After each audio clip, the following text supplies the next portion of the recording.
Hi guys, I'm Kitt Chester, coming to you with a video series for those of us who are 50 plus and fabulous. Welcome to Fine Wine. So if you can't tell by the title, Fine Wine is basically a video series about women and how when we get older, we get better with time, just like fine wine. So we should get better with time, just like fine wine. So the reason that I wanted to do this series is because there are women out there, a lot of women that are really challenged by the fact that they've turned 50. They feel a certain way about it. They don't want to share that they've turned 50 because that makes it seem that they're old, over the hill, women of a certain age, whatever you want to call it. It doesn't make any sense at all because it's not about the age, it's about the person. And it's about how you feel about who you are at the age that you are.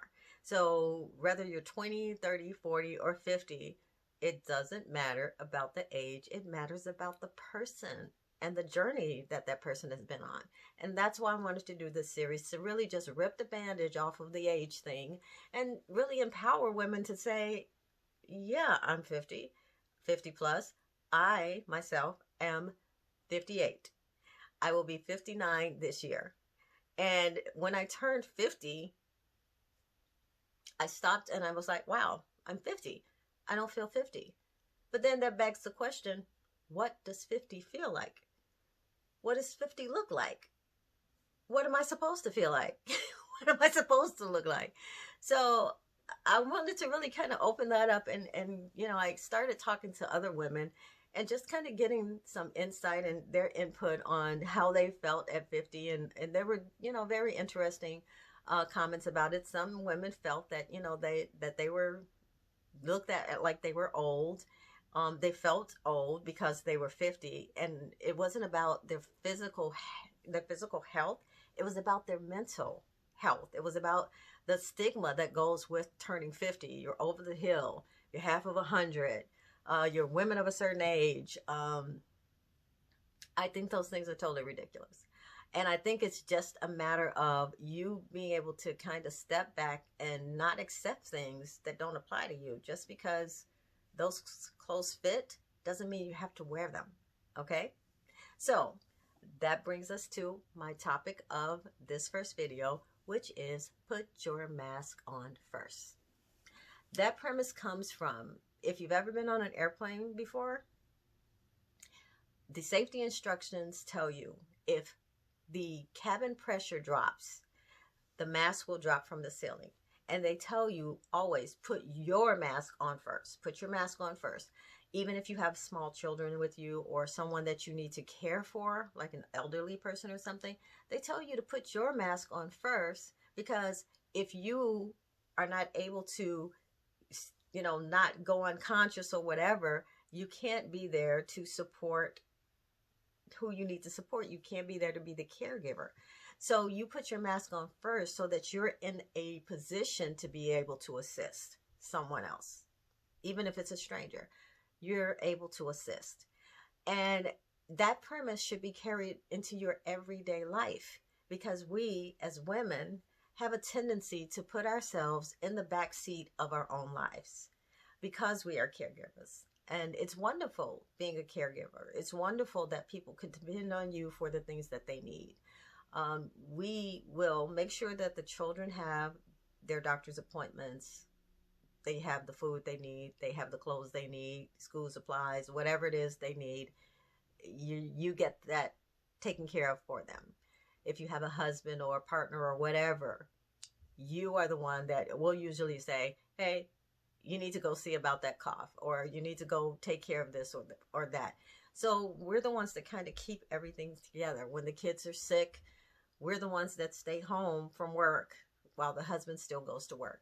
So we're the caregivers, but we have a tendency not to give that same care to ourselves. We don't make sure that we have our doctor's appointments. We have our annuals. And I'm not throwing stones at anyone, because I too am guilty of those things.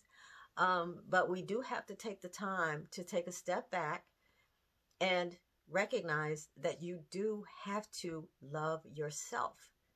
The Bible even says that. love your neighbor as you love yourself. Well, how can you love your neighbor as you love yourself if you don't love yourself? And that's not saying to be selfish. You only think about yourself. You only care about yourself. Everything is all about you. Two different things. Loving yourself means taking the time to recognize that you need to have mental health, physical health, and emotional health. All of those elements need to be viewed and secured.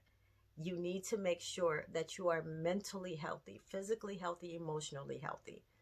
And whatever it takes to do that, are you even questioning those things for yourself? Are you checking? Are you doing self-evaluation? Probably not, because again, we put ourselves in the back seat. You've got to start putting your mask on first. Because if you're not healthy and all of those elements, you're really not able to be there for the people that need you. And you can put on a surface, it can look like on the surface that you have all those things together. But if you're feeling 50, maybe you don't. If you're looking, whatever 50 is supposed to look like, maybe you don't. Maybe you haven't taken the time. You know, gray hair doesn't make you old, because you can always color it.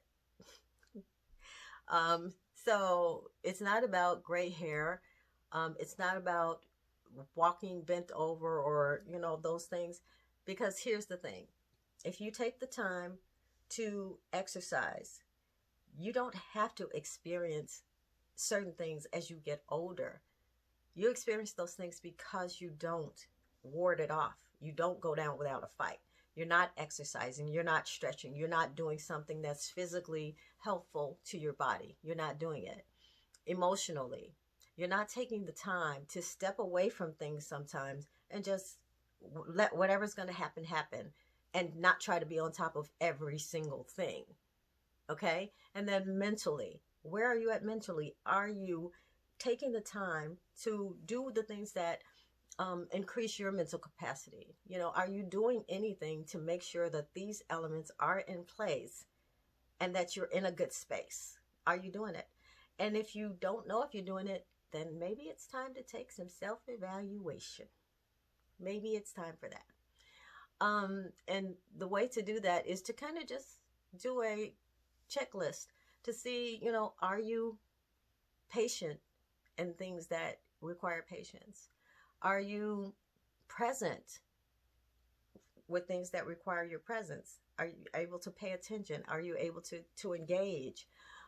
So take self-evaluation to see where you are. One of the things that I always said to friends of mine is that I never got into drinking alcohol. I never got into doing drugs. I never liked the taste of alcohol. I will recount a story. When I was 20 years old, around 20, in my 20s, a friend of mine said, you know, wanted me to try a wine cooler. And, you know, wine coolers, back in the day, that was the thing when it first came out, wine and juice and all this kind of thing. So she was like, you know, try this. It's a wine cooler. And I was like, I don't like the taste of alcohol. And she's like, well, you really can't taste the alcohol. It's kind of like a fruit drink, you know, just with a little kick to it or whatever.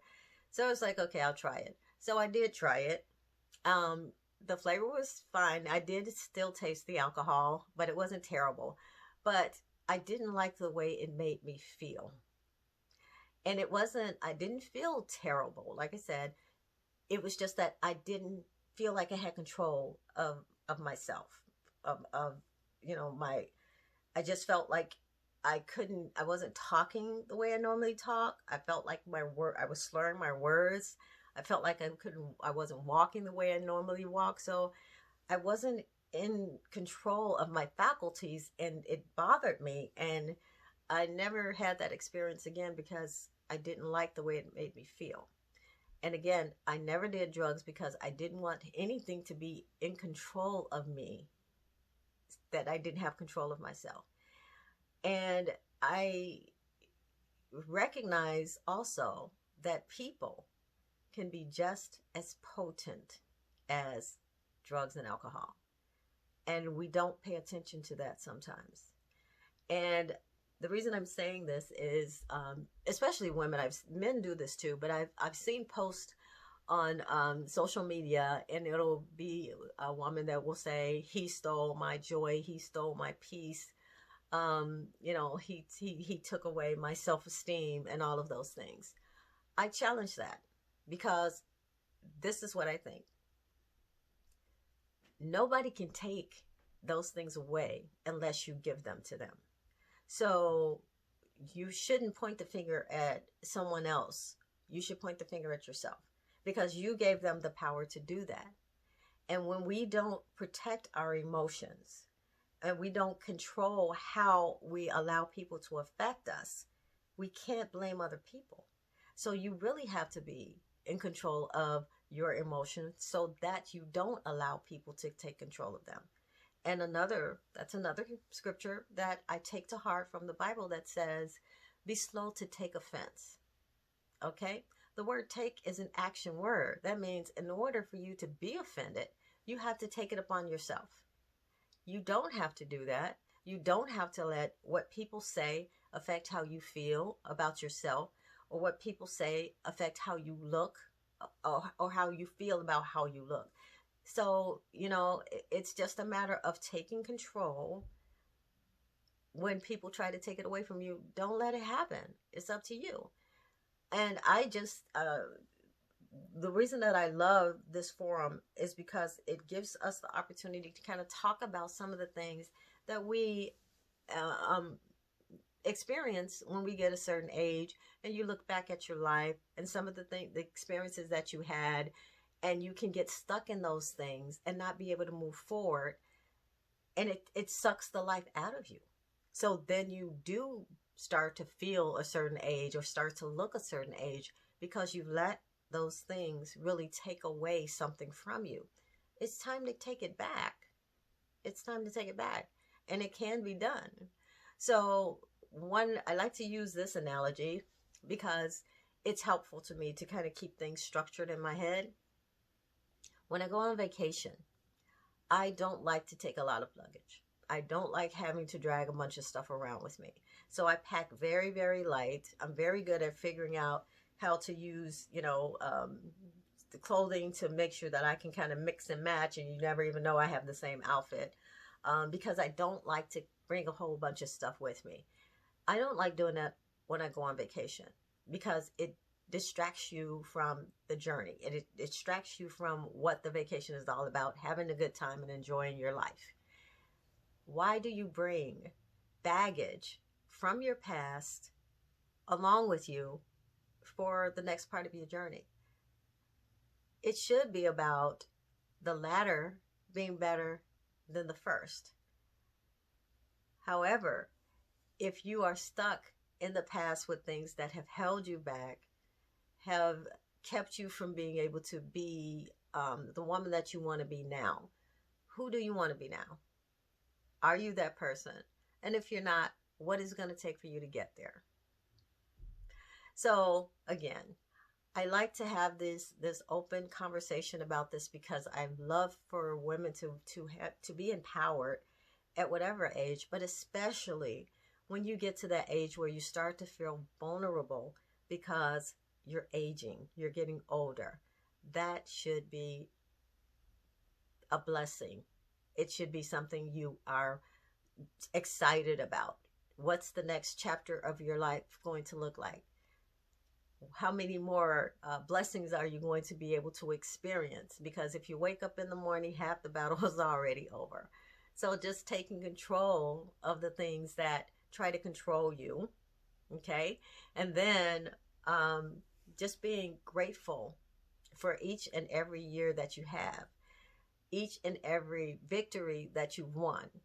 Because every day that you've woken up, that means the day before it didn't defeat you. You met the challenge, and you survived the challenge, and you're still here. So that's something that I would love to have, us as women take away from, the things in our life that have challenged us, the victories that we won, the accomplishments that we made. And I'm not talking about master's degrees or bachelor's degrees. I'm talking about the victories that you won in your life that allowed you to be still standing. So 50 plus, fabulous. That's what I think.